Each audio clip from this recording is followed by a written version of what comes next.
प्रणवेशनाशाय गोविंदाय नमो नमः। वासुदेवसुतं देवं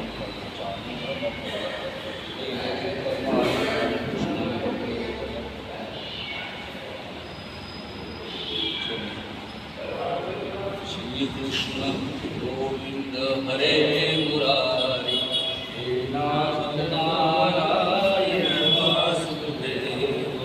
श्री कृष्ण गोविंद हरे मुरारी हे नाथ नारायण वासुदेव। श्री कृष्ण गोविंद हरे मुरारी हे नाथ नारायण वासुदेव। गोपाल कृष्ण भगवान की जय। हम लोगों ने पिछले भाग में श्रीमद् गीता जी के 35वें श्लोक तक हम लोग गए थे। श्रेयान सधर्मो विघ्नः परधर्मात् स्वनिष्ठा स्वधर्मे निधनम श्रेय परधर्मो भयावह। इसके पहले का श्लोक है इंद्रियस्य इंद्रियस् अर्थे रागद्वेषो विवस्तुतो तयोर्न क्षमागच्छेत् तो नस परिपन्थिनो। इसके लिए ज्ञानेश्वर मौर्य ने बड़े अच्छे उदाहरण दिए हैं, सुनने लायक है।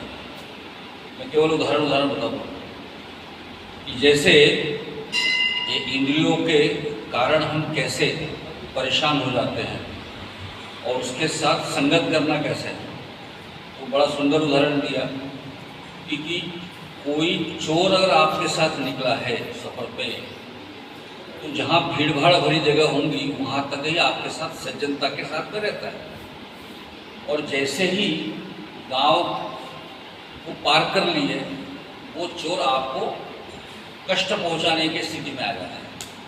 उसी तरह से ये इंद्रियों के अपने भोग जो है वो हम सब लोगों के साथ में लेकिन हमको आकर्षित करता है, लेकिन अंतिमतः यह अपने को कष्ट देने वाले ही रहेंगे। जैसे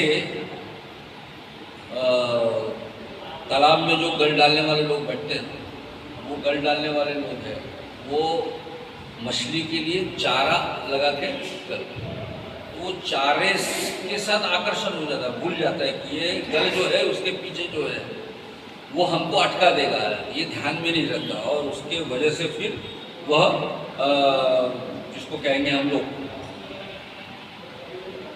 देखे इंद्रिय कामों से तो लावी सुख दुराशे जैसा गड़ी मीनू आमिषे बोले मिलेगा। जैसे गल को मीनू मतलब मछली अटकी रहती है, वैसे वो चारा उसको देखकर वो उसके साथ जाता है। उसी तरह से इंद्रिय जो है अपने को रोकते हैं। और सबको मालूम है कि शक्कर गुड़ ये बड़े अच्छे लगते हैं, लेकिन वो अपने अंदर में अगर वो कृमि हो गई हो तो उसके लिए बहुत खतरनाक चीज़ होती है। मीठी तो है, उसी तरह से उसका परिणाम अलग होता है। इसलिए वो बहुत सुंदर उदाहरण उन्होंने दिए हैं कि हमें जो करना है वो तय करो, क्या करना है ये तय करो, उसका अच्छा बुरा जो है। आखिर में सारे जो मामले हैं वो हमारे इंद्रियों के आकर्षण के साथ हमारे साथ जुड़े हुए हैं, हर रोज के देखते हैं। तो इसका उत्तर भी अर्जुन पूछता है। अर्जुन ने यहाँ पे पूछा भगवान से, अथ केन प्रयुक्तोयम पापम चरति पुरुष अनिच्छन अपि वार्ष्णेय। वार्ष्णेय मतलब उसका वो कुल का नाम है, उसनी यादव का जो है अनिच्छपि वार्ष्णेय बलादीव कृष्ण का है ये वार्ष्णेय बलादीव। मतलब वो कहते हैं ये सब, ये तो आप कहते हो कि बहुत लोग उसकी इच्छा नहीं है फिर भी उसमें प्रयुक्त हो जाते हैं, तो इसको उसके ऊपर में ये फोर्स करके, ये कौन करता है अभी फोर्स, उसको ये सब करने के लिए कौन प्रवृत्त करता है कि गलत है। बहुत बार ज्ञानी लोगों को भी मालूम रहता है कि ये गलत है, लेकिन कौन उसके लिए प्रयोग करता है, उसके ऊपर में दबाव डालता है, इसका मुझे बताओ। ये समझ में आना चाहिए कि मेरे अंदर में जो है, मेरे अंदर में जो मोह पैदा हुआ है, आसक्ति पैदा हुई है और भाई बंधुओं की ममता पैदा हुई है, ये मेरी इच्छा नहीं है। क्योंकि मैं तो युद्ध करने के लिए आया हूँ और युद्ध करने की तैयारी से मैदान में आया हूँ, और अधर्म का नाश करने के लिए कुंती, यानी ये जो आग्रह है ना, युद्ध का आग्रह जो है वो युधिष्ठिर स्वयं अपने मन से नहीं करता। महाभारत के अंदर में रेफरेंस आता है कि इसे कुंती जो है वो अनुज्ञा देती है कि जाओ। वैसे कुंती भी एक बहुत ही देवभक्त जिसको कहेंगे, सज्जन, सालस, अच्छे विचारों की, सबके अंदर में समत्व का भाव देखने वाली माता है। यानी कितना समत्व का भाव कि माता जी हमने भिक्षा प्राप्त करके लाई है, क्या करें। तो पहला वाक्य उसका क्या है, सब भाइयों में बांट लो। तो द्रौपदी के लिए कह दिया उन्होंने, यानी सब भाव में, यानी ऐसी, लेकिन ऐसी एक कुंती जो है वो आगे क्यों देती है, क्योंकि उससे भी 3-4 गुस्सा आता है। एक तो द्रौपदी का भर सभा में चीर हरना, इसकी घटना से सबसे ज़्यादा अगर दुखी कोई होगी तो वो स्त्री है, यानी कुंती है, जिसके वजह से समझ में आएगा कि जिससे जो व्यक्ति है वो इतना अधर्माचरण का करने वाला है तो उसको समाप्त होना चाहिए। दूसरा गुस्सा उसको क्यों आता है, उसका प्रेम जो है श्री कृष्ण के प्रति बहुत ज़्यादा रहता है, और श्री कृष्ण के लिए उसको मारने के लिए, दौड़ने के लिए राज्यसभा में सारे अर्जुन, कर्ण वगैरह, दुर्योधन, कर्ण वगैरह उसके ऊपर में आ जाते हैं, तो उसको उसका गुस्सा आता है कि जिसके प्रति मेरा अनुराग है, मेरी भक्ति है, उसको मारने के लिए दौड़ते, जो भगवान है, भगवान का प्रत्यक्ष रूप है, इसलिए उनका समाप्त होना जरूरी है। और वैसे भी इन्होंने तो न जाने कितने कांड किए हैं, अपने को लाक्षागृहों में खत्म करने का प्रयोग किया है। तो कुल मिला के ये जो लोग है ये वाकई अधर्माचरणी है, इसका समाप्त होना समाज के लिए बहुत आवश्यक है, इसलिए तू युद्ध कर, ऐसा कुंती ने कहा है। अदरवाइज अगर हम देखेंगे महाभारत के अंदर में, तो दुर्योधन जो है वो भूमि के लालसा के लिए, भूमि के भी नहीं, जिसको कहेंगे हम लोग, उसके मन में एक असूया का भाव था, या मैं कहूँगा कि उसके अंदर में एक इन्फेरिटी कॉम्प्लेक्स था, न्यूनगंड था उसके अंदर में। कौन सा न्यूनगंड था कि उससे ये लगता था कि राजपाट जो है उसका मैं अधिकारी नहीं हूँ, लेकिन मुझे चाहिए। क्यों अधिकारी नहीं हूँ, क्योंकि पांडु को राजपाट मिला था, क्योंकि धृतराष्ट्र जो है अंधा होने की वजह से, बड़ा होने के बावजूद भी वो अंधत्व के कारण उसे राजपाट नहीं दिया गया था, वो पांडु को मिला था। तो पांडु के बाद अगर युवराज बनना है तो युधिष्ठिर का ही हक पहले माना जाएगा, लेकिन इसे लगता था कि मेरा पिता जो है वह राजा होने की वजह से इसका अधिकारी मैं हूँ, लेकिन तो ये उसके अंदर में एक न्यूनगंड था कि मैं होने के बावजूद भी मुझे नहीं मिल रहा है, उसके तहत सारी चीज़ें आती है। आपने बाहुबली पिक्चर देखा होगा ना, बाहुबली, तो बाहुबली का जो है वो बिज्जल देव नाम रहता है ना उसका, वो क्या नाम है वो बाई का, रानी मैं भूल गया था उसका पति जो रहता है बल्लाल देव का पिता है ना, उससे राजपाट नहीं मिलता। तो शिवगामी देवी का पति जो है उसका हाथ टूटा होने की वजह से उसको राजपाट नहीं मिलता, महेंद्र बाहुबली को मिलता है। तो इसके वजह से उसको गुस्सा जो रहता है, उसके वजह से हर बार वो नए नए षड्यंत्र करके इस बाहुबली जो है वो नायक है उसको हटाने के लिए कितना प्रयत्न करता है। तो सेम दुर्योधन और वो बल्लाल देव का बाप बिज्जल देव है ना, वो कहानी आप उसको इस एंगल से देखो तो वो उसके अंदर में दिखाई देती है। तो ये जो है उसके वजह से दुर्योधन आखिर तक के, नहीं तो एक्चुअली अगर उसके मन में थोड़ा सा भी धर्म की प्रवृत्ति, जब उसने खुद कृष्ण से कहा कि मैं जानता हूँ अधर्म क्या है, लेकिन मेरी अधर्म के प्रति निवृत्ति नहीं होती, उसको बड़ा सुंदर है भागवत में, निवृत्ति नहीं होती, और मैं जानता हूँ धर्म क्या है लेकिन मेरी प्रवृत्ति नहीं होती। तो ये मैं जानता हूँ ये सब गलत है, फिर भी मेरे अंदर से जो भाव उठते हैं वह उसके लिए जाते हैं। तो इसका वो जानकर भी उसको पाप करके अर्जुन पूछता है कि सब जानने वाले लोग हैं जो जानते हैं कि अधर्म क्या है, फिर भी इसे कौन प्रवृत्त करता है। यह प्रश्न करने के बाद में वहाँ पे तो अर्जुन का प्रश्न है तो उसको मधानेश्वर मौर्य ने बड़ा सुंदर लगा। तरी देवा है ऐसे कैसे जे ध्यानियाची ही स्थिती क्रंशे मार्ग सोडून येणार असते चालन, मार्ग छोड़ के चले जाते हैं। सर्वज्ञ जे होती ते उपाय ही जानती, जो सर्वज्ञ होते उपाय भी जानते हैं। ते ही परधर्म में व्यभिचारिती, वो भी जानते हैं सब लोग, लेकिन फिर भी वो जब व्यभिचार करते हैं। कौन है? बीजा आणि भूसा अंधू निवडू जैसे, बड़ा सुंदर है। बीजा आणि भूसा अंधू निवडू नेने जैसा, नावे कोई देखना ही तसं है। मतलब बड़ा सुंदर उदाहरण माऊली देते हैं कि अंधे ने अगर अपने घर में, कभी आपने किया है कि बचपन में घर में माता जी को मदद करने के लिए चावल गेहूँ का बीनना कभी होता है आपके हाथों से? कभी किया है? मैंने किया है।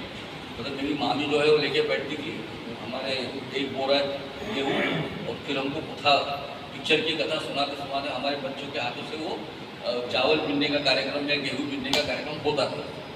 और वो बचपन में करता ऐसा नहीं है, अभी भी करना पड़ता है। अभी भी छूटा नहीं है मेरे हाथ से। अभी भी घरवाली अगर आ दिख रही है मेरी, तो बहुत दिन के बाद हम घर में आए ना अभी, तो वो चावल जो है उसके अंदर में वो सोंडे वोंडे लग गए। तो मेरे को अभी सुबह सुबह ऑर्डर दिया कि आप प्रवचन जल्दी खत्म करके आओ, ये चावल साफ करते हैं बोले। तो चावल को वो जो छन्नी से छानना पड़ जाएगा, वो सब काम अभी भी करना पड़ता है मेरे को। तो उसके ऊपर बड़ा अच्छा बोलता है कि बीजा अली गुस्सा अंधू निवड़े जैसा, मतलब जो अंधे होते हैं वो कोंडा जो है वो साफ नहीं कर सकते। ये अंधा है वो नहीं चुन पाएगा, लेकिन नावे का देखना ही कैसा है, जो देख सकते हैं वो भी उनके हाथों से कभी कभी, अब मैं कर रहा हूँ तो बहुत बार मेरे को मेरे घर वाले को फिर देना पड़ता है चावल कि भैया इतना मैं छू ले जरा देख ले, वो भी उसमें से दो निकाल ले, दो सोंडे निकाल ले। मतलब अपने अंदर अपन देख सकने के बावजूद भी हमारे हाथ से वो नहीं होता। ते असता समूह सांडी थी की संसर्ग न घाती वनवासी सेवी थी, जे जो सर्वसंगम परित्याग कर लेते हैं बड़े साधु संत, वो भी इससे तृप्त नहीं होते। और फिर ज्ञानेश्वर मौर्य को ये वाक्य कहते समय उनके दिमाग में कौन होगा आपको? उनके दिमाग में खुद उनके माता पिता होते। ये जो लाइन जो बोली ना, जे हस्ता समुसारती संस्कृतवादी वनवासी ही सोवती जनपदाते, क्योंकि उनके माताजी पिताजी का भी जो उदाहरण है वो यही है कि उन्होंने सर्वसंग परित्याग करके वो तीर्थाटन पे निकल गए तो छोड़ दिया, लेकिन फिर वापस आके उन्होंने शादी वादी की और ये जो है संसार किया। उसके वजह से फिर वहाँ के जो ब्रह्मवृंद थे, जो ज्ञानी थे, उन्होंने उसको सजा दी थी ना कि तू सन्यास छोड़ के फिर गृहस्थाश्रम में आया है, ये सन्यास का तूने अपमान किया है करके सब लोगों ने मिलकर उसको प्राणदंड दिया था, जो उन्होंने नदी में अपने आप के प्राणार्पण करके समाप्त किया था। उसके बाद ये चारों बेटे बगैर माता पिता के चले। अब उसकी उम्र में छोटे छोटे थे जी, 5वीं 6-7 साल के, 8 साल के, 9 साल के, निवृत्ति सोपान ज्ञानदेव मुक्ता। तो इनके नाम भी बड़ा सुंदर है, कभी चारों भाइयों के नाम मुझे बड़ा अच्छा लगता है, निवृत्ति, ज्ञानदेव, सोपान, मुक्ता भाई। ये चारों नाम तो बड़े सुंदर है जी। यानी ये नाम उनके जानबूझ के लिखे कि कथा में आते हैं कि ये काल्पनिक है, क्या समझ में नहीं आता। नाम भी बड़ा, जब तक आप निवृत्त नहीं होते अपने इंद्रियों के भोग से, तब तक समझे कि नहीं, ज्ञान नहीं मिलेगा। और ज्ञान के सोपान पर, मतलब सीढ़ी पे, सोपान मतलब सीढ़ियाँ, ज्ञान के सीढ़ी पे जब चढ़ोगे तब जाके मुक्ति को प्राप्त कर सकोगे। बड़ा सुंदर, चारों भाइयों के बहनों के नाम बड़े सुंदर है। तो वो ये विषय उनका वो अपने लिए भी था वो, कि वो सब अपने अपने पापों को इसके लिए उसके विपरीत जाने के लिए वो कहीं कहीं संन्यास ले लेते। बहुत सारे लोग मालूम है क्या संन्यास, मैंने आपने कथा बताई थी कि इंद्रियों की प्रवृत्ति कैसी होती है। और बहुत सारे लोग संन्यास में जाने के बाद में भी, संन्यास में क्यों जाते हैं, तो बहुत सारे लोग अपने जीवन के दुखों से या अपने हाथ के पाप कर्म से परेशान होकर सब छोड़ छाड़ के चले जाते हैं। लेकिन वहाँ भी एक बड़ा, मेरे मित्र के पिताजी थे, वो हमेशा झगड़ा करते थे घर से, कभी बेटे से झगड़ा करते थे, कभी बीवी से झगड़ा करते थे। रिटायर्ड हो गए थे, अब रिटायरमेंट के समय उनका सम्मान बहुत था, भाई वो डिप्टी कलेक्टर थे, बड़े सम्मान होते थे। और आप डिप्टी कलेक्टर होने के बाद भी जब रिटायर हो जाते हो तो वो जो सम्मान है आपको अपने जीवन में मिलेगा जरूरी नहीं है। भाई आपका चपरासी आपका नाम लेके जाए दुकान में, साहब ने बोला है, तो वो दुकान की बड़े वो चपरासी को भी अदब से बात कर देता है। मैं अक्सर करता हूँ कि बड़ा आदमी कौन, बड़ा आदमी वो नहीं जिसके कुत्ते की मैयत में 1000 लोग जाएंगे, लेकिन उसके मैयत में 5 लोग जमा नहीं होंगे, तो बड़ा आदमी कैसा होगा? कुत्ता बड़ा हो गया है ना। तो वैसे ही बड़े आदमी रिटायर तक बहुत लोग सम्मान देते हैं, और फिर वो रिटायरमेंट के बाद में उनको ऐसा, अच्छा वो उम्मीद भी करता है कि जैसा मेरा माहौल था वैसा, अच्छा देखने भी जाता है कि वैसा वाकई मेरे को कोई सम्मान देता है कि नहीं देता, और सम्मान नहीं देता तो दुख होता शुरू हो जाता। तो वैसे मेरे मित्र के पिताजी थे, वो एक दिन वो गए और घर छाड़ छोड़कर वो हरिद्वार चले गए। तो मेरे मित्र की माता जी जो थी वो मुझसे कहे, बोले ये कैसे देखूँ, घर छोड़ के गए, उन्होंने दिया कि आपका घर को नहीं आता, मेरा अपमान बहुत होता है, तुमने मेरी बातें नहीं है, बेटा भी मेरी सुनता नहीं, बेटी की सुनती नहीं, और तुम मिले। अच्छा होता क्या है, जो आदमी कमाता है ना, वो जब तक नौकरी पे रहता है तो घर वाले उसकी भाई पूछताछ तो करते, और जैसे ही वो रिटायर हो जाता है उसका बेटा नौकरी करने लग जाता है, तो ये मानसिक रूप से आप समझ लो, जैसे ही बेटा काम धंधे में लग जाता है, वो जो घरवाली रहती है इसकी, ये अपने पति के साथ ज़्यादा रहने के बजाय अपने बेटे के साथ ज़्यादा जुड़ी जाती है, और बेटे को ही ज़्यादा सुनती है। ये हर एक घर में होता है, ये कोई मैं नई अलग से बात नहीं बता रहा हूँ। तो उसके साथ रहती है, और वो बाप जो रहता है वो यहाँ पे अपने आप को उपेक्षित सा महसूस करता है कि पहले तो मेरे को बहुत पूछते थे, हर काम में पूछते थे, बेटा भी पूछता था, अभी बेटा घर से बाहर जाता है माँ को बता देता, और माँ बेटे को बता देती बेटा चला जाता है, मेरे को कोई बताता नहीं। तो ये स्थिति हर एक के जीवन में होती है। लेकिन ऐसा करके वो चला गया, तो मैंने चिंता मत करो, मैंने बोला माता जी, मैंने आई अच्छा चिंता मत करो, क्योंकि ये प्रवृत्ति है। मैंने बोला कि जो उन्होंने अपने अपेक्षित की, जो सम्मान अपेक्षित करता है उनको यहाँ नहीं मिल रहा, परेशान हो गए। लेकिन ये जहाँ भी जाएंगे तो उनके मन के भावों के साथ जाएंगे ना। चाहे हिमालय की कंदराओं में भी बैठ जाए आदमी, तो भी वो वहाँ देखता है ना, कोई मुझे देखने वाला आ जाए। आपको बताओ क्या, कोई आदमी नया घूमने निकलता है मॉर्निंग वॉक, तो पहला आदमी उसको मिलता है, उसको पूछता है क्यों सुबह क्यों जा रहा है, तो ये बताता है मैं ज़रा आजकल व्यायाम करने की बात है, योगासन वगैरह करना अच्छा लगता है, वो करना चाहिए, देखो मैं साइकिल से घूमता हूँ, बड़ा अच्छा लगता है। दूसरे दिन अगर किसी ने पूछा तो उसको भी वही बता देता है। और ऐसे पूछते पूछते उसके जानने वाले लोग जब खत्म हो जाते हैं, जिस दिन वो निकलता है कि उस दिन मेरे को कोई चीज़ पूछ रहा है, उस दिन वो साइकिल घर में रख देता है और दोबारा दूसरे दिन बाहर नहीं निकलेगा, क्योंकि पूछने वाला ही कोई नहीं है ना, पूछने वाला ही कोई नहीं। तो जो प्रवृत्ति है मन की, तो एक आदमी की कथा मैंने पिछले बार आपको बताई थी, एक कथा कि जिसके अंदर में एक आदमी का, एक गाँव का जमींदार का बेटा रहता है, वो बहुत गुस्से रहता है, गुस्से, जमींदार का बेटा है ना, मजाक थोड़ी है, गुस्से रहता है। तो वो भाग जाता है, वो लोगों को मारता है, पीटता है, गाली गलौज देता है। तो सब लोग बोलते हैं अपने जमींदार को कि भाई इसको कहीं ठंडी जगह भेज के तब साधना करने के लिए भेज दे। वो भेज देता है हिमालय में। हिमालय में 12 साल के बाद वापस आता है। जमींदार का लड़का हिमालय में यति बन के, साधु बन के वापस आया, तो उसके स्वागत में बड़ा भोज का आयोजन करते हैं जमींदार। साढ़े 50 गाँव से लोग बुलाते हैं उन लोगों को खाना खाने के लिए, बुलाने के लिए, और वो लोग वहाँ पे जाते हैं खाना खाने के लिए। एक आदमी बड़ा अजीब, जैसे हर गांव में होता है ना, खटपटे आदमी रहता है, वो जाके पूछता है भगवान ये सब क्यों हो रहा है। तो होता हुए जब मैं बहुत गुस्से था, और गुस्से में होने की वजह से मेरे पिताजी ने मुझे भगा दिया था और मैं चला गया था। अभी तपस्या किया मैंने, अब मैं शांत हो गया, वापस आ गया। अच्छा, बहुत बढ़िया। फिर घूम के हुए आदमी और 10 मिनट के बाद भगवान ये सब क्यों हो रहा है आयोजन। तो उनके तरीके मैंने बताया कि मैं बहुत गुस्से था, और वो शांत होने के लिए वहाँ हिमालय पे गया था और वहाँ से आया हूँ। पिताजी ने सब आयोजन किया, अच्छा अच्छा समझ में आ गया, समझ में आया। फिर घूम के तीसरी बार और जाता है उसके बाद, भगवान ये सब क्यों हो रहा है? गुस्सा अंदर से निकलता है।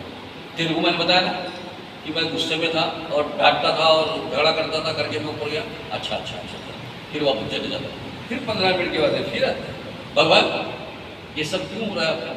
वो हाथ में डंडा लगे उसके पीछे दौड़ जाता है, तेरी भैंस की यार, तेरे को जब से बता रहा हूँ मैं, और डंडा लेके मारने छोड़ना शुरू कर देता है।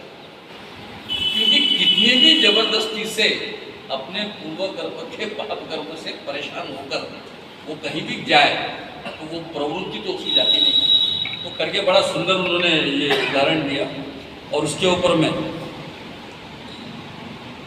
ऐसा क्यों होता है तो कृष्ण कहता है, काम एष क्रोध, काम एव क्रोध एष रजोगुण समुद्भव, महाशनो महापापमा विद्धि अध्ययनम इक्वैरिणम। वो जो काम है और क्रोध है ये रजोगुण से तो उत्पन्न होते हैं, लेकिन ये बड़े महापापी है और ये अपने अपने आप को वैरीगान। तो बड़ा सुंदर उदाहरण है, काम है, क्रोध है। अच्छा, क्रोध भी जो है वो अहंकार से निर्माण होता है, और अहंकार परमात्मा ने अपने और जीव के अंदर में एक फर्क डालने के लिए, क्योंकि परमात्मा को भी तो ये दुनिया चला लिया है, उसको भी तो प्रकृति चला लिया, उसके भी ये सारा जनजीवन खड़ा करना है और ख़त्म भी करना है। वो ख़त्म करना है और चलाना है, इसके प्रक्रिया में परमात्मा ने आदमी बना दिया। उसके अंदर में भूमि आपा अला वायु हम मनोबुद्धि अहंकार इतियम में भिन्ना, अहंकार भी मेरी प्रवृत्ति है जिसके साथ तेरे अंदर में उत्पन्न। तो उसके वजह से यह प्रकृति के जो गुण हैं सत्व रज तम, इसमें ये रजोगुण से उत्पन्न ऐसा ही है। तो इसमें हम लोग पढ़ेंगे, तब हृदय कमलासु तो योगी आता निष्काम तो मन तो पुरुषत्व सांगे नाई। तो भगवान के बारे में तरी है काम क्रोध उपाही जयाते कृपेची साठवण नाही, हे कृतांताचे मानजन, हे ज्ञानदीचे भुजंग विषय धराचे वाग भजन मार्गाचे मांग मार्ग जे। म्हणजे ये जो है कि काम क्रोध जो है ये प्रत्यक्ष यमधर्म है, और ज्ञान के ऊपर में जैसे ज्ञान रूपी जो जिसको कहेंगे हम लोग संपत्ति है, ज्ञान के रूप में जो संपत्ति तेरे ऊपर में है, तो संपत्ति के ऊपर में जैसे सांप उसकी सुरक्षा के लिए आते हैं ना, वैसे ये काम क्रोध नाम के सांप जो है वो ज्ञान के ऊपर में भी आ जाते हैं। अक्सर देखा आपने, जो बहुत ज्ञानी होते हैं लेकिन उनके अंदर में अहंकार निर्माण होता है। बहुत सारे बड़े बड़े साधु संत जो ज्ञानदेव महाराज का तो उदाहरण है, और चांगदेव महाराज जो है ना, कितने ज्ञानी थे, 1400 साल जिंदा रहे थे ऐसे कहते हो।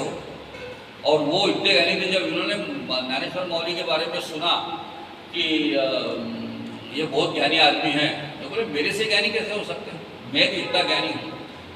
तो उसने वो शेर के ऊपर में बैठकर हाथ में नाक का चाबुक लेकर शेर को हराते हुए वहाँ तक उसको मिलने गए, और ये चारों भाई बैठे थे एक दीवार के ऊपर। तो उन्होंने उससे कहा मैं मिलने आया हूँ। तो जब देखा तो चांगदेव महाराज जो है वो सांप के ऊपर में, तो ज्ञानेश्वर मौली को समझ में आ गया कि बहुत अहंकार है। तो उन्होंने अपने तप सामर्थ्य से जिस दीवार के ऊपर बैठे थे वो दीवार को ही चलाकर उनसे मिलने गए। जब ये दीवार को, जड़ दीवार को भी चला सकने वाला ये व्यक्ति है, वहाँ पे फिर चांगदेव महाराज को समझ में आ गया कि ये मेरे से वाकई योग सामर्थ्य में मुझसे बड़े हैं। तो उसके ऊपर में फिर मुक्ताबाई ने चांगदेव पाशास्ती करके लिखी है, जो उसको चांगदेव महाराज को ये बताने के लिए, क्योंकि इतना ज्ञान प्राप्त किया लेकिन तो कोरा का कोरा ही रह गया, ऐसी एक कथा है। तो वैसे ये जो सांप जो है ये मुझे देह रूपी डोंगरी किले, वो बड़े बड़े पत्थर है, इंद्रिय रूपी गांव के आजू बाजू में बांस का जो कूप रहता है वैसे है। यानी ये बड़ा सुंदर एक एक उदाहरण दिया हुआ उन्होंने।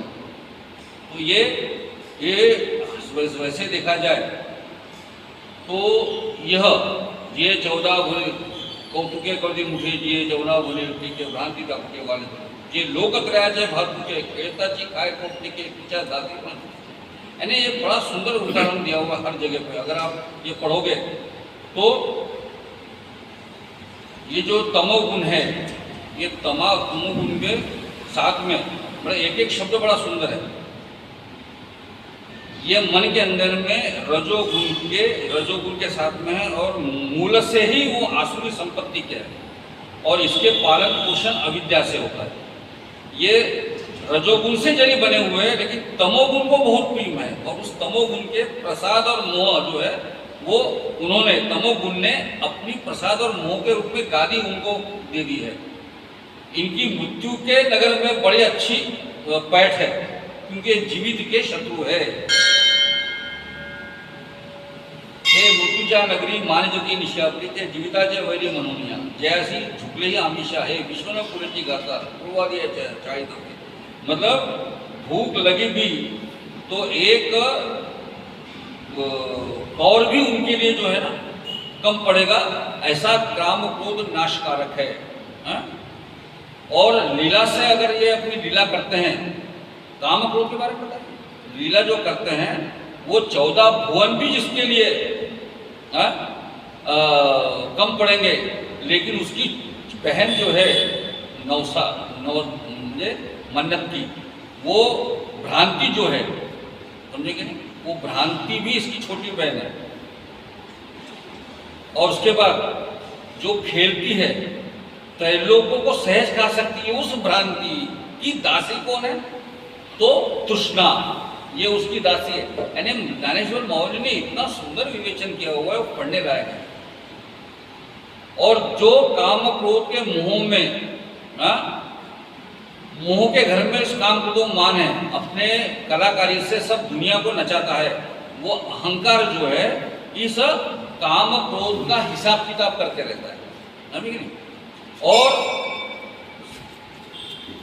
और जिसके पेट में जो है अकृत के साथ जो अच्छी कर्म नहीं, वो ऐसा जो दंभ है, जो दंभ जो है, दंभ के मारे बहुत सारे गलत कर्मों को वो प्रमोट करते हैं, समझे कि नहीं? ऐसा ये जो काम क्रोध है वह उसको वो ये फोर्स करता है कि तुम्हारे अंदर में ये जो भाव निर्माण होते हैं उस भाव को प्रमोट करने वाले काम क्रोध ईर्ष रजोगुण बहुत मार्ग। अब देखो एक उदाहरण अभी अपने सामने हम पढ़ते हैं कि पेपर में पढ़े हम। अभी एक रिसेंट घटना हुई जिसका रेफरेंस आदि आपको बताता हूँ। अभी रिसेंट घटना जिसके ऊपर में कल आज तक में भी सीरीज चली। एक बहू ने अपने ससुरे को नाखून में कुट्टेवार करके अपने ससुर जी को मारने के लिए उसने सुपारी दी और उस सुपारी के द्वारा वो दो लोगों ने उसके ससुर जी के ऊपर ट्रक चढ़ाकर मार दिया। अभी कथा अपने पर नागपुर में है कुट्टेवार। अच्छा वो कौन है कुट्टेवार? ये टाउन प्लानिंग ऑफिसर है, वो गढ़चिरौली में टाउन प्लानिंग ऑफिसर। वो इतनी बड़ी ऑफिसर है, क्लास 1 ऑफिसर है। अब क्यों मारने का प्रयत्न कर रहे हैं? कहते हैं कि उसके जो पति है उसकी एक बहन है, तो बहन भी इसके भाई को दी हुई है, मतलब रिश्ते घर में थे, लेकिन उसका भाई मर गया किसी कोरोना में एक्सीडेंट में मर गया था। अब उसका जो बाप था, बाप के लिए तो बेटा और बेटी एक जैसी है, तो उसके मन में आया कि मेरी जो प्रॉपर्टी है वो मैं बेटे को भी दूंगा, मतलब ये जो भाई है इसके घर वाले को भी दूंगा और बेटी को भी दूंगा। जनरली होता है, बाप का काम ही है सोचना कि मेरी जो प्रॉपर्टी है मेरे बेटों बेटियों में समान से बटे, गलत नहीं है। लेकिन उसकी प्रॉपर्टी बहुत 300-400 करोड़ की थी जी। अच्छा वो प्रॉपर्टी भी 300-400 करोड़ की क्यों है? कि पहले तो हल्के में सस्ते में लिया, नागपुर के बाहर एक बड़ा 2-4-5 एकड़ का खेत किया जब वो लोकल में था। अब वो नागपुर शहर बढ़ते इतना हो गया कि 10,000 रुपये एकड़ वाली जो जमीन थी वो 10,000 रुपये स्क्वायर फुट में बदल गई।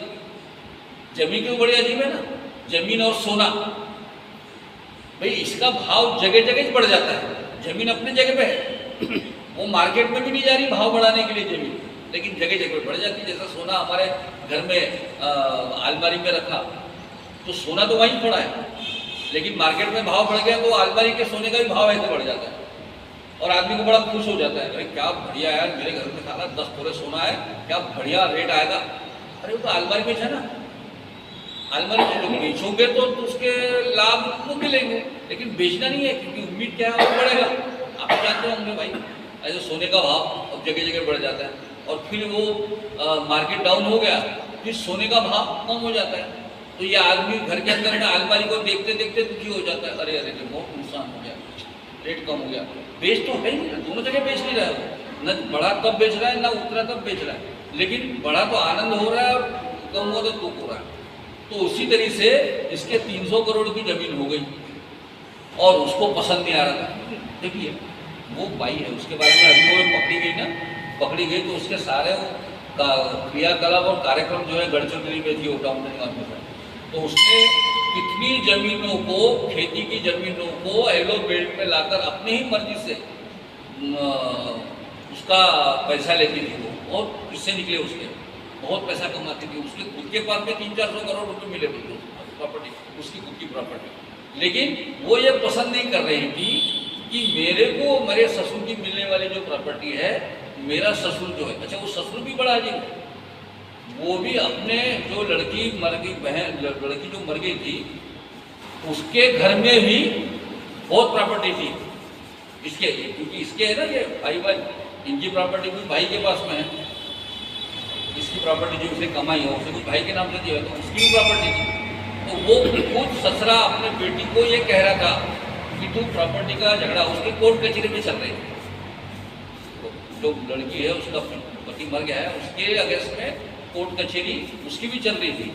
इसको गुस्सा आता था क्योंकि ये प्रॉपर्टी जो थी ये इसने कमाई हुई थी, भाई के नाम से दी हुई, और वो उसकी भौजाई जो है वो कोर्ट कचहरी कर रही थी वो प्रॉपर्टी मांगने के लिए। तो ये सारा किस्सा जो है उसने, अच्छा उसको मदद करने वाला आदमी कौन था मालूम है? उसका मदद करने वाला आदमी तो भाई है उसका, वो बहुत बड़ा ऑफिसर है, वो खुद MSCB जो आपने सुना होगा ना, मीडियम स्मॉल इंडस्ट्री का जो है ऑफिस है, उसका डायरेक्टर है नागपुर में है। अच्छा बड़ी मजा क्या है, मैं उसके मिला, उसके साथ बैठ के चाय वाय पी है मैंने। हमारे नितिन जी गडकरी ने वो इंडस्ट्रियल एक्सपो लिया, तो इंडस्ट्रियल एक्सपो में MSCB के लोगों ने सब्सिडी देने का कार्यक्रम किया था, तो उसके लिए जो एक बहुत बड़ी मीटिंग हुई थी सेंटर पॉइंट होटल में, तो उसके अंदर में मेरे टेबल पे, अच्छा नितिन जी गडकरी का मैं मित्र होने की वजह से वो भी मेरे से सम्मान से पेश आता, उसने आवाज़ देकर मुझे बुलाया, आइए डॉक्टर साहब चाय पीएंगे। बहुत बड़ा आदमी है, उसका ऑफिस तो इतना है, 3 मंजिला में, ऊपर का पूरा आधा फ्लोर उसका है, इतना बड़ा ऑफिसर है। उसने ये सुपारी की आइडिया दी, सुपारी की आइडिया, और उसने सुपारी देकर 2 लोगों को अटका दिया, 2 लोगों को पैसे दे दिए, उन्होंने उसको मार दिया। अब क्या हो गया, अब वजह ऐसी है कि वो भाई भी जेल में है, उसका जो भाई है वो भी जेल में है, और जिन्होंने एक्चुअली वो कार चलाई वो भी जेल में है। सत्ता और संपत्ति 2 चीज ऐसी है जो आदमी को प्रवृत्त करती है अधर्माचरण की, लालच। अच्छा लालच हर जगह होता है, बहुत बार अपन बोलते नहीं, ये आज मैंने बड़ा अजीब पहना तो जिसकी वजह से काम कर जाते, तो ये लालच बड़ी चीज़ है, और हम लोग भी जीवन में ऐसे लोग मिलते रहते हैं। आपको मालूम है क्या, कोई आपसे मिलता है और आपसे बात करता है और किसी तीसरे के बारे में बताता है, भाई साहब बता रहा हूँ क्या पैसे पीट रहे जी, वो बहुत पैसे कमा रहे हैं, 500 करोड़ का मालिक हो गया। ऐसा कोई अगर मेरे पास आता है ना, बताता है, तो मैं समझ जाता हूँ कि ये उसकी जो चर्चा कर रहा है वो इसलिए चर्चा कर रहा है कि उसने पैसे कमाया, वो अपने अंदर के न्यूनगंडों को सहलाने का प्रयत्न करता है। उसके मन में जो जेलसी है, अक्सर आपको कोई मिला समझ जाना कि उसके मन में जेलसी है, तो सामने वाले के बारे में बता रहा है कि उसने बहुत पैसे पीट रहा है। इसका दुख क्या है, काश मेरे को ऐसा मौका मिल जाता तो मैं भी ऐसे पैसे पीट लेता है। ये जो भाव है ना, वो भाव के तहत तो आपके साथ बात करता है, उसका दुख रहता है वो। और ये दुख कहीं केवल आपसे बात नहीं करता, वो दो चार लोगों से अलग अलग जगह भी मिलके यही बोलता है कितना पैसे पीट रहा है, बहुत पैसे बोलता है। भोंडेकर साहब ने कितनी प्रॉपर्टी बना ली। भोंडेकर साहब को मौका मिला, वो विधायक बने और बहुत सारी संपत्ति हो गई। भाई तुझे नहीं मिली, तू उसकी प्रॉपर्टी की चिंता क्यों कर? क्योंकि उसके कर्म के साथ, उसके भाग्य के साथ जो मिला वो उसे मिला ना। और उस भाग्य के साथ में अगर कोई होगा तो उसका परिणाम, जो कर्म है उसका परिणाम उसको भुगतना पड़ेगा ना। भाई हर एक को अपने अपने कर्म के हिसाब से मिलता है, जो जैसा कर्म करेगा वैसा फल देगा, भगवान बोला है। इसलिए अगर उसने नंबर 2 के काम करने से किसी ने अगर पैसे बहुत ज़्यादा भी कमा लिए हो तो भी क्या कर लेगा वो, उसके कर्म के साथ तो जाएगा ही जाएगा, उसका फल तो मिलेगा ही मिलेगा। आपने कई बार देखा है, बहुत बड़े बड़े लोगों को आपने इस भंडारा शहर में देखा होगा कि जिसके ग्रैंडफादर ने व्यवसाय में ब्याज पे पैसा देकर जो कमाया है, ब्याज के ऊपर में प्रॉपर्टी स्टेट बनाई है, तो उसके नाती आने तक के वही प्रॉपर्टी स्टेट सब खत्म हुई है। ऐसा भी अपने देखा है अपने शहर में कई लोगों के घर में। कई लोग हैं जो एक जमाने में कहाँ थे, अर्श पे थे, आज वो फर्श पे दिखाई देते हैं। आप आगे खोल के देखो तो अपने अगल बगल में बहुत लोग दिखाई देगा, जो पिछले उसके ग्रैंडफादर बहुत बड़े थे और ये लड़का जो है वो जुआरी भी बन गया, दारूबाज भी बन गया, सारे पैसे उड़ा रहा है और सारा बर्बाद हो गया। आज स्थिति ऐसी है कि करोड़ों की प्रॉपर्टी रहने वाला आदमी आज उसने जो बापजी ने जो बनाई थी बिल्डिंग, उसके किराए पे उसकी जिंदगी चल रही थी। ऐसा हम लोग देखें तो ये रहता ही हो। और उसका परिणाम जो होता है काम और क्रोध का, वो रजोगुण के साथ में दबाव डालता है उनको पापाचरण करने के लिए। बड़े लोग नहीं थे, बुद्धिमान लोग थे। वो डायरेक्टर एमएसएमई का डायरेक्टर कितना बुद्धिमान होगा, आईपीएस ऑफिसर, आईएएस प्रमोट किया, आईएएस का डायरेक्टर बन गया, लेकिन इतना बुद्धिमान आदमी, ज्ञानी आदमी। और उसे तो भाषण, मैं लगातार उसके भाषण देता था, तो वो भाषण में कितनी बड़ी बड़ी बातें कि इंडस्ट्री कैसे डेवलप होनी चाहिए, इसके ऊपर में एक डंडा बात, मेरे ज्ञानी है। लेकिन आज क्या है, आज जेल में पड़ा हुआ है ना। दूसरी कथा तो पूना की, आपने पूना की कथा आपने देखा, पूना का कांड, कितना बड़ा कांड फैल गया। वो लड़के को जन्मदिन का था या कुछ तो भी पास वास वगैरह कुछ तो भी था, जन्मदिन था, 18 जन्मदिन ही था, 18 पूरे होने के थे। लेकिन उसको बाप ने पैसे दिए, जा अपने यार दोस्तों के साथ में मौज मजा कर। और वो बार में गए, 40,000 रुपये की दारू पी गए, उम्र 18 साल होने की है। बाप ने दिया गाड़ी, उसको नई गाड़ी दिया उसने, वो भी 2-4-5 करोड़ की गाड़ी दी, उसने ठोक दिया। 2 इंजीनियर मर गए बेचारे, 2 परिवार इस चक्कर में आहत हो गए। लेकिन उसको बचाने के लिए भाई ने पूरे पैसे लगाए, यहाँ तक के कि उसके ग्रैंडफादर ने अपने ड्राइवर को भगा कर लेके गया और ये कहा कि तू इसको अपने ऊपर ले, नहीं तो तेरे को जान से मार देंगे। वो आजा भी कटक गया और ये वहाँ नहीं था। ये साबित करने के लिए उसके डीएनए को बदलने का कार्यक्रम किया। उसकी माताजी ने अपना खून दिया, है ना। और वो जो डॉक्टर थे हॉस्पिटल के, उन्होंने वो बदल दिया। ये सारा कार्यक्रम कहाँ से होता है? ये सारा कार्यक्रम संस्कारहीनता, एक अपने झूठे आडंबर के साथ में कमाए हुए पैसे का अहंकार। और अक्सर देखना कि जिसके पास में अहंकार तो हर एक को नहीं होगा, जो सर पे गट्ठर बांध के ले जाने वाला जो ये रहता है ना अपना मजूर, वो भी अपने छोटे से प्रमाण में अपने अंदर में अहंकार रहता है। उसको अगर कोई बोले तेरे को क्या समझता है, तो वो भी बोल देता है तेरे को क्या समझता हूँ, मैं बताता हूँ। मैं क्या मेरे को, मैं गट्ठर ले जा रहा हूँ, मैं मजूर के, मैं ऐसा हाथा होता थोड़ी हूँ, मैं भी हूँ, ऐसा वही बताता। और जिसके पास कुछ नहीं, अगर वो भी इतना अहंकार कर सकता है, तो जिसके पास पैसे आ जाते हैं वो कितना अहंकार करता होगा। कौन जो फैमिली है हाँ वो भंडारा की है। उसी फैमिली ये पूना वाली वो जो पुणे वाला है। वो अग्रवाल हाँ, अपने यहाँ है। भंडारा का है। अरे ये नई चीज बता दी मुझे, नहीं मालूम, कहीं आया नहीं। पारस मेटल में पार्टनर था, वहाँ पूना में दिखा रहा है भंडारा का। अच्छा पारस ये भगत जी का पार्टनर था, तो ये नहीं मालूम था, ये आ गई रेफरेंस आया नहीं करेगा मालूम। हाँ ब्रह्मदत्त अग्रवाल नाम है। ब्रह्मा ब्रह्मा नाम है, उसका तो अच्छा ये नहीं मालूम, नई चीज मालूम। इंग्लिश में मैं ये चीज बताऊंगा भंडारा का ये है, यानी उस कार्ड के साथ भंडारा जुड़ गया है ना। लेकिन परिणाम क्या हो गया? परिणाम ऐसा है कि बाप भी अंदर, आजा भी अंदर, बेटा भी अंदर, माँ भी अंदर, वो डॉक्टर भी अंदर, समझे कि नहीं?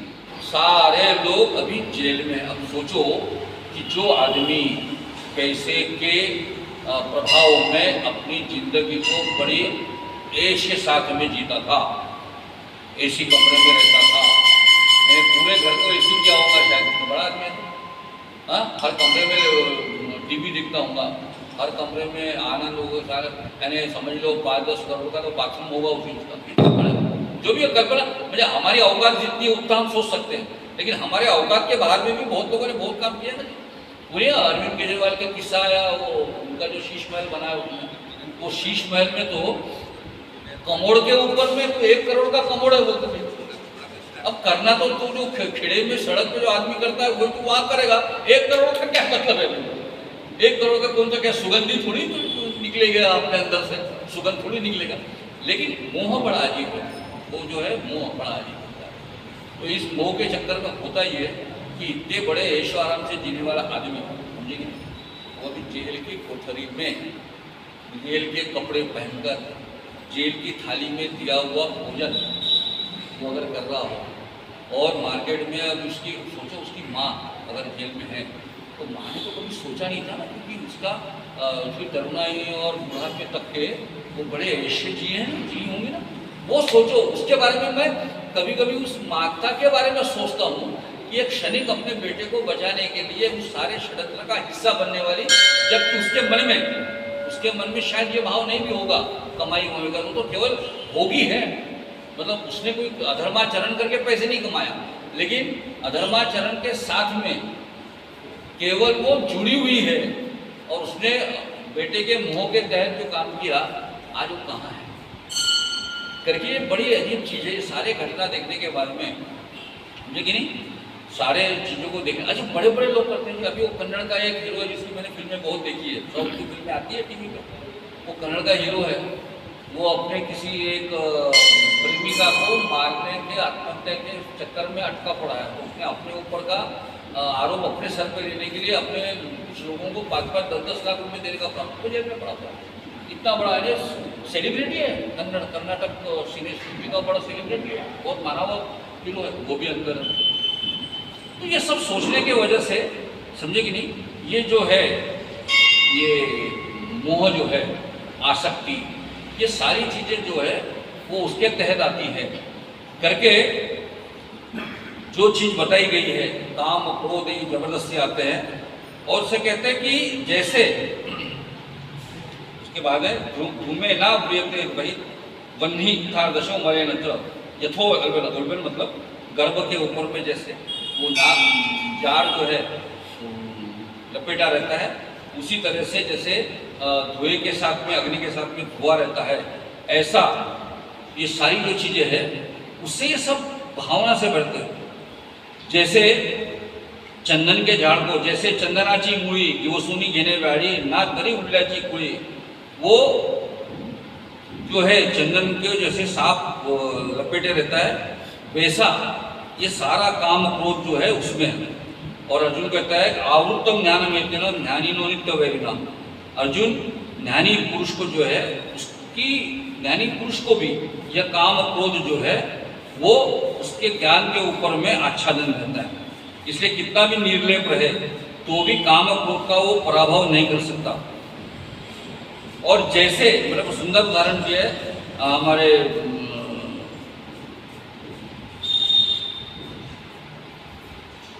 ज्ञानेश्वर मौली, यांते साधवया लागी जे बळ आणि जे अंगी ते इंधन जैसे आगी सावव, मतलब ज्ञानी आदमी भी इसको रोकने के लिए जो बहुत प्रयास करता है, लेकिन होता क्या है कि जैसे किसी लकड़ी को हवा बुझाने के लिए अगर मैं उसको फूंक मारूं, लेकिन वो जोर से आ जाता है, उसी तरह से जितना ज्ञानी आदमी उसको रोकने का प्रयत्न करता है उसको ये रोक लेता है। इसका उत्तर क्या है? उसका उत्तर है कि इंद्रिय जो है, मन जो है, बुद्धि है, इसके अंदर में ये काम क्रोध ज़्यादा अच्छी तरह से रहता है। इंद्रियों के अंदर में तो हम जानते रहता है, मन के अंदर भी रहता है, मन भी एक इंद्रिय है और सारा मामला मन का है। जब मैंने सारी कथाओं को बताने का प्रयत्न जो कर रहा था, दोनों उदाहरण लेने का, ये अपने देखे हुए उदाहरण है, तो वे दो देखे हुए उदाहरण में बताने का प्रयत्न करता हूँ कि इसके सारे अंदर में विषय क्या मन का है ना। मेरे मन में उसके प्रति असूया का जागरण होना, मेरे मन में पैसे जमीन का लालच पैदा होना, मेरे अंदर में अपनी वासनाओं के तहत जो मैंने जमा किया हुआ है सारा ऐश आराम के साधन, उसके प्रति जो आसक्ति है, उसके वजह से ये सारा परिणाम हुआ है। इसलिए ये इंद्रिय मन और बुद्धि के अंदर में रहते हैं। अब इसका उत्तर ऐसा है कि इसको कैसे करने का, इसका एक उत्तर दिया है, तस्मात् इंद्रियाणि पराणि हुरे अंग्रे परमना मनस्तसु परा बुद्धियो बुद्धे। मतलब ये बुद्धि जो है उसके ऊपर एवं बुद्धे परम बुद्ध्वा संतभ्यात्मानव आत्माना जहि शत्रु महाभावो काम रूप पुरा सदन। तो इसको अगर रोकना है तो क्या करना पड़ेगा कि ज्ञान विज्ञान का नाश करने वाले इस काम का त्याग करना पड़ेगा। कैसे?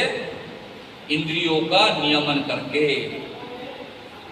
इंद्रिय तो श्रेष्ठ है, श्रेष्ठ से इंद्रियों से मन बड़ा श्रेष्ठ है, मन से बुद्धि श्रेष्ठ है और बुद्धि से ज्यादा ये काम श्रेष्ठ हो जाता है। तो उसको रोकना कैसे कि बुद्धि से जो श्रेष्ठ बन जाता है हमारी वासना है, यानी वासना भी ये बुद्धि और मन के अंदर में घुस जाती है और ये तीनों के प्रभाव के कारण ये सबके ऊपर में राज्य करती है।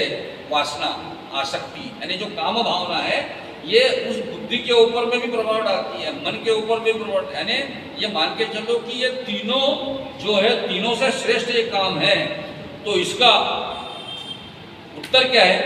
आखिरी का उत्तर है एवं बुद्धे परम बुद्ध्वा संतपात्मात्मनम जहि शत्रु महाभावो काम रूपम दुरासनम। अब इसको रोक कर, समझे कि नहीं, बुद्धि को के अंदर में ये जो काम को जानना, मतलब किसी चीज को पहले जानना पड़ेगा।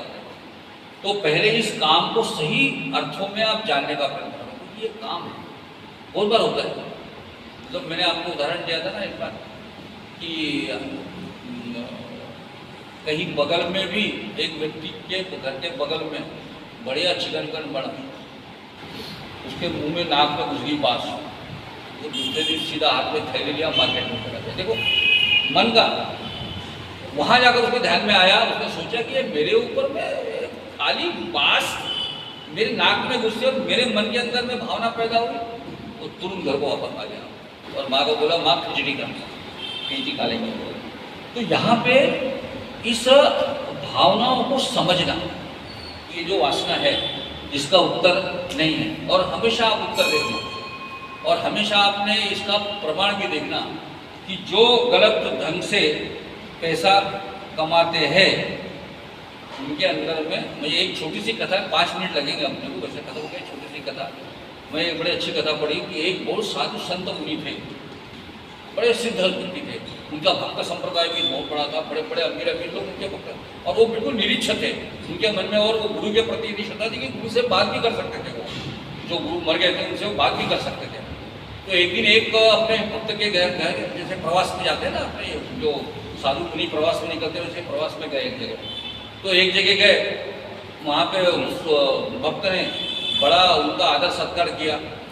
वो चांदी के थाल में चांदी की पूरी वो जिसको है वाटी वाटी सजाकर और बड़ा भोग वगैरह लगाने के बाद में, हाँ, तो इसने स्वागत तो ले लिया। रात के सोते समय में इसको लगा कि मेरे अंदर में कुछ तो भी गड़बड़ है, मेरा मन शांत नहीं हो रहा है, कुछ तो भी गड़बड़ है।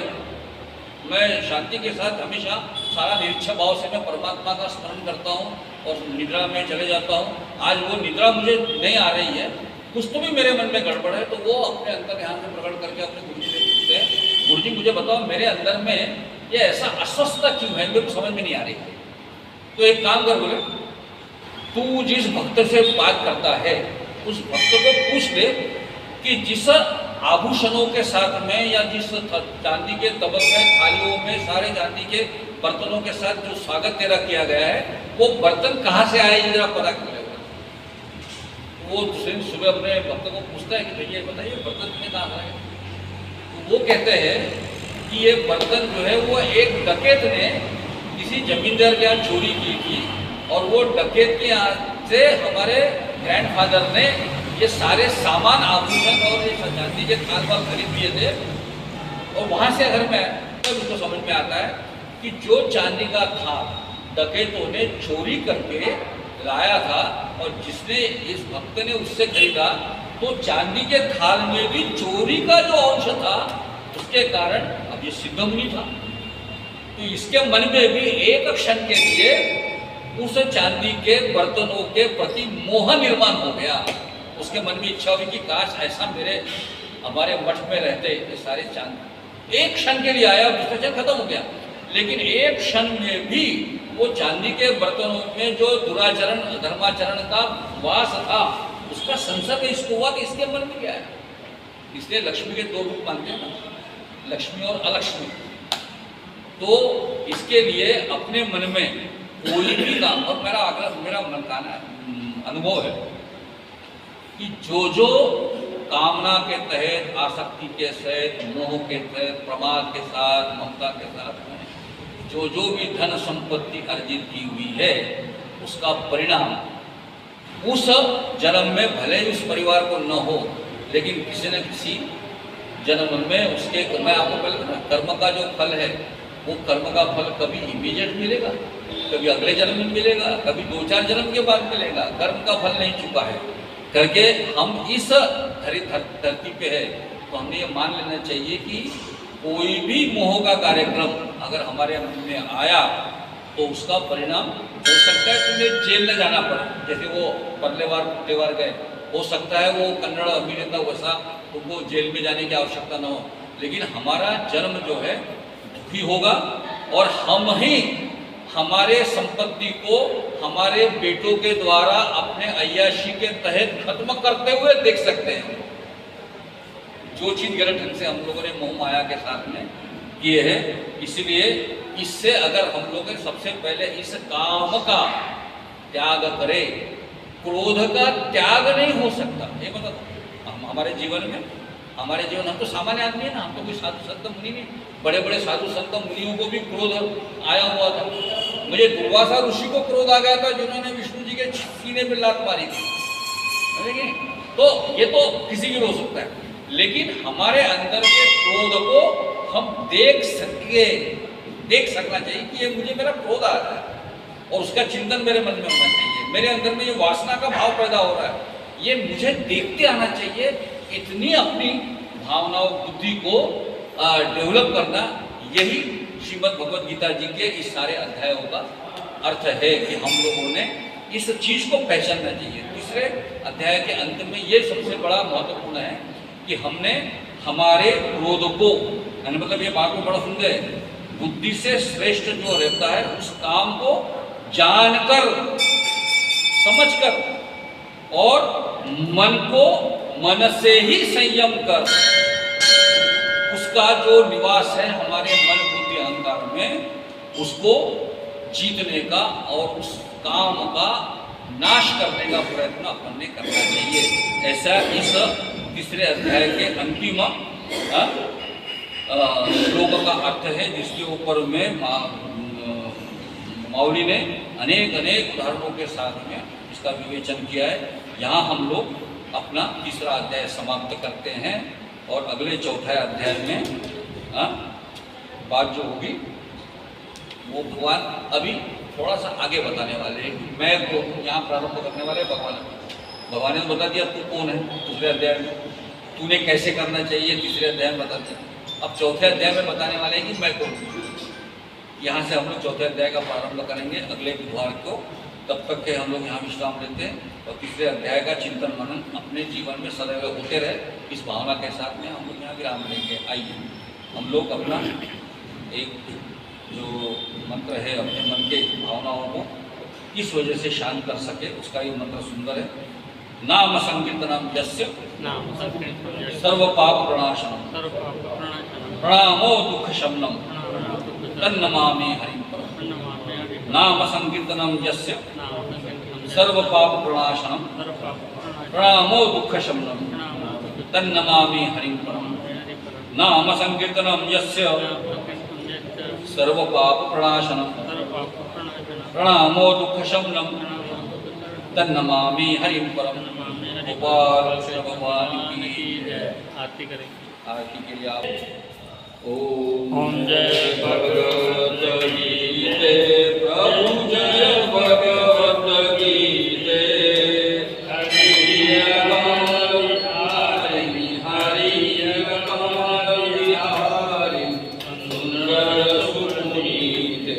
ओम जय भगवत गीते कर्म सुकर्म प्रकाशिनी कामासक्ति हरा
राम राम हरे हरे, हरे कृष्ण कृष्ण कृष्ण हरे राम राम राम हरे हरे, हरे कृष्ण कृष्ण कृष्ण हरे हरे, हरे राम राम राम हरे हरे, हरे कृष्ण कृष्ण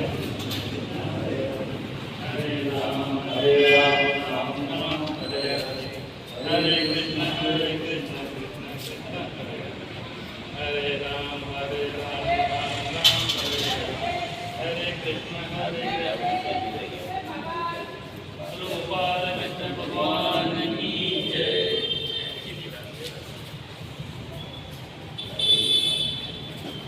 ये आप मुझे दीजिए।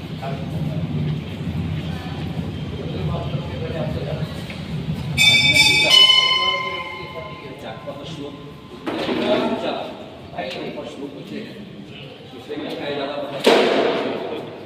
गुरुजी तुम्ही सांगता सोंडाचे जरा पण कोण आहे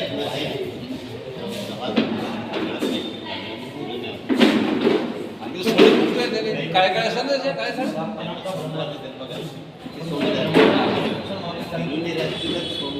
हां तू माझ्या नाही मी माझ्या घराकडे सांगितलं सोंडा आणि तिरुंगीचा फरक तांदळामध्ये सोंडे नाही तांदळामध्ये तिरुंग्या होता डॉक्टर साहेब ये पहचान से तुम्ही निरीक्षण करून पहा आता यांनी डेप्युटी दिला गडोले थोड़ा लगाओ थोड़ा हाँ मैं जिससे लव मैरिज किया था उसका बाप ब्रह्मन ये जो केस है वो लड़की के भाई है। अच्छा वो गडोले होगा उसकी औरत ने भी अपनी दो लड़कियों की शादी अग्रवालों में करी, लेकिन उसका भाई है वो भी मरी है। अब देखो इसकी बात तो अपने बारे में मात्र भड़कते पूरी हाँ लेकिन मैं उसके ऊपर वो एंगल से मैंने सोचा कल्पना किया मैंने कि वो भाई वो ग्रैंड फादर जेल में गए लोग कैसे फील करते होंगे यार एक बात इसके पीछे की हाँ कि ऐसे केस हिंदुस्तान में होते नहीं हैं, ऐसे एक्सीडेंट होते नहीं हैं, लोग मरते नहीं हैं। ये केस इतना ऊपर क्यों आया इंडिया में सबसे ज़्यादा? पता नहीं पैसा इनके पास पैसा इतना ज़्यादा है कि गवर्नमेंट भी उसके पीछे पड़ गई। उसने अपने सब रिश्ते से अप्लाई किया, वो उसने कर दिया और उसके पैसे पे सबकी नज़र उसके पैसे पे, कुछ नहीं होने वाला, अब उसके पैसे बढ़ जाएंगे सब, बस यही होना। तो केस जो सारा हो रहा है वो हो गया। लेकिन कुल मिला के वो घटना जो है वो एक मूल कारण से है कि बाप अपने बेटे को उसकी उम्र में सही ढंग से संस्कार नहीं देता, यहाँ पे अड़चन है। सही सुनो मेरा पोता है अभी मेजर नहीं हुआ है, स्कूटर चलाता है, जम के चलाता है और उसको मैं 20 बार बोल दिया अभी थोड़ी दिन मत चला, और ये ले लाइसेंस ले नहीं लेता। दूसरा एक लड़का है वो 23 साल का हो गया, उसको बोलता हूँ तो लाइसेंस तो बनवा ले, बनवाने को भले तो ये गड़बड़ है यार क्या मेरा सारा आया था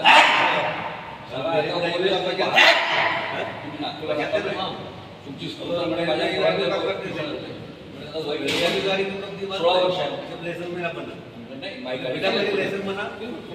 काही होऊ शकते त्या हाताने काय होऊ शकते, त्या पोराच्या हाताने काही नाही होणार। छोट्या मुलाच्या हातात झाला तर पहिला प्रश्न मला विचारला जाईल तू गाडी कशी। ये जो केस इतना बड़ा बना उसके पीछे उसका पैसा है। हो अगर पैसा नहीं होता ना इतना बड़ा केस उठता ही नहीं। अब हर कोई पैसे पैसे जो मैंने एक बात बोली ना, कि आपको उसके पैसे के प्रति जो असूया का भाव, ईर्ष्या का भाव है, जो अपने गाँव में नहीं होते कि आदमी को बोलेगा और साले ने वो ढूंढे करके बहुत पैसे कमाया, बहुत पैसे कमाए, ऐसी भावना होती हो गई तो वो क्यों बोलता है जलन है उसके प्रति। और मैं कई बार बोलता हूँ भैया उसके पैसे की, उसके पास पैसे की बात कर कर तेरे पास पैसे कहाँ से आने वाले भाव।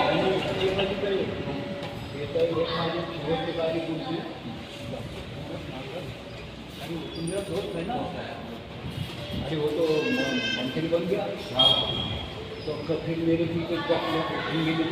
अरे ये क्या हो गया, मैं आपको बताऊंगा, होता क्या है? मैं आपको बताऊंगा, वो मदानी जी ने हमारे वो